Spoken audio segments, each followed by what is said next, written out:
Welcome back to the show. Now, when most of us think about gambling, we imagine poker machines, horse racing, or perhaps the lottery. But some games our children play online could actually be grooming them into becoming future gamblers. It's through something called loot boxes, which are appearing more and more in online games. Here's an explainer from Newsly.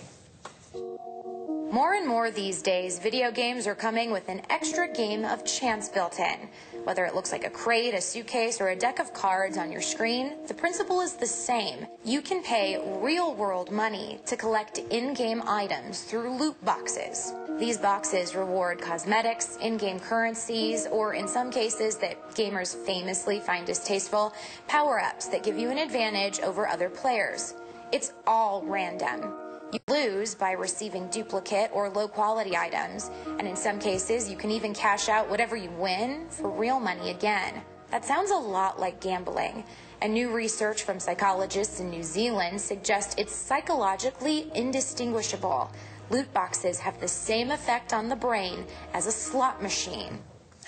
It's come a long way from the old Sega that I used to play. It's become such a problem that experts now want classifications on games to warn about the gambling risk. Peter Lewis is from the Centre for Responsible Technology and joins us now. It's nice to see you, Peter. Thanks for having me, guys. So these loot boxes, gee, they're clever. How dangerous can they be? How effective at kind of baiting kids and grooming kids are they? So the psychologists have a term called variable ratio reinforcement, and that's the idea that if something is predictable, your brain gets used to it. If it's random, it creates a lot more engagement and people want to go back more and more. And the trick of the loot boxes is that you collect either virtual tokens or real-life money to get in there, and then it's effectively a poker machine doling you out something that you value, which could be a skin, it could be progression in a game. So one of the things we're seeing is more and more of the loot boxes as the model of games change. So a decade ago, you used to go to your JB Hi-Fi and buy a game, and so that was the transaction. Now more and more games are free to download, and then the whole idea of making money out of the loot box is baked into the architecture. This is what I find so terrifying, because I remember I was never that into video games, but certainly the idea of actually using real money, you'd always come across something, come across a bonus or an extra weapon or an extra life or whatever, but actually real money, having to pay real money while you're in a game, that is terrifying. When did this sort of creep in, and what sort of, what are the gaming companies using as their justification? Well, they'll say we're giving you the experience for free, and then you've got the opportunity to go deeper into it through payment. And, you know, when you've got teenage kids like I do, the credit card is offered to download the game, but they secretly keep that, and then it can, all of a sudden, things coming up on your credit card that you didn't expect. Who's secretly keeping it? The gaming companies? Well, they lock it in and they can go back to it, you know? So it's kind of held there. Yeah. And so it could be linked to your Apple ID or your profile, whatever it might be. So the business model has changed, and this is where things that look free are normally too good to be true. So, you know, for parents it's really hard because these are new ways of trying to get kids engaged. It's often happening through the same box that they're doing their school learning on as well, which makes it extra hard. How about the parents? How do they find out if this is the case? Because they're probably not all so as computer literate as their children. So one of the things we're calling for, there's currently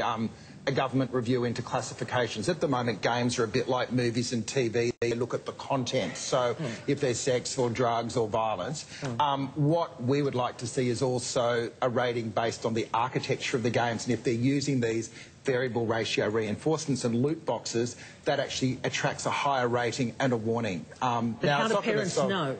Well, parents have to get engaged as well, but so we need the help that we can home get. That's never heard of the variable loot box. Well, they should be able to see read the rating, and so instead of just having, oh, this has got adult content and violence, it would say this game is highly addictive, this game has...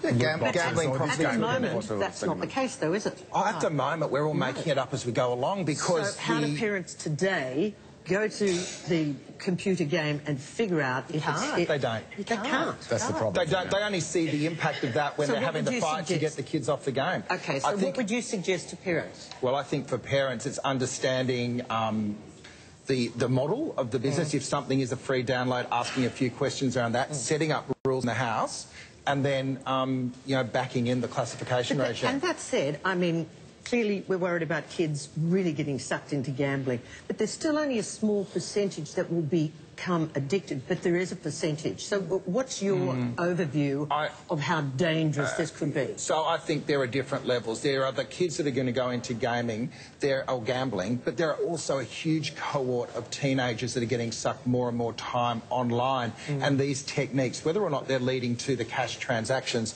it's an addictive technology that we need to get our head around. Okay. And if you or someone you know has problems with gambling, don't forget help is always available. You can head online, you can head to gamblinghelponline.org.au for help there. Peter Lewis, thanks so much for joining us. Thanks, Bye. Yes.